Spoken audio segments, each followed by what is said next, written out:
Ganda dito, no? Tapos na kasi akong magdilig lang. Kaya tumatambay muna ako dito lang. Bakit? Alam mo mga langga, sa buhay mga langga, temporary lang talaga tayo dito sa mundo lang. Kaya huwag, dili na tamang lang, kana bitawng manghakog or manghilabot. Big kana bitawng atong batunan sa tong kasing-kasing na magmaayo na lang ta, magmaamigo, manggihatagon. Dili na lang ta mangminta-minta. Basta kung naay blessing hatag, kung walay extra, ay di man jud puta ka hatag, di ba?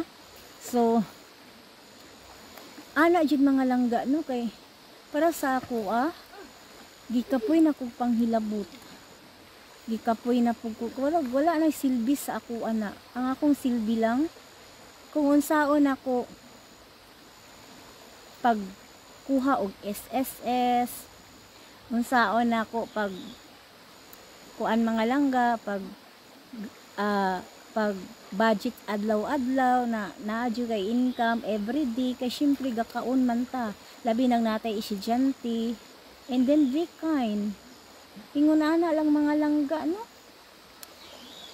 Mo nang ako mga langga kay wala man koy work na ako diri na nanom og papaya.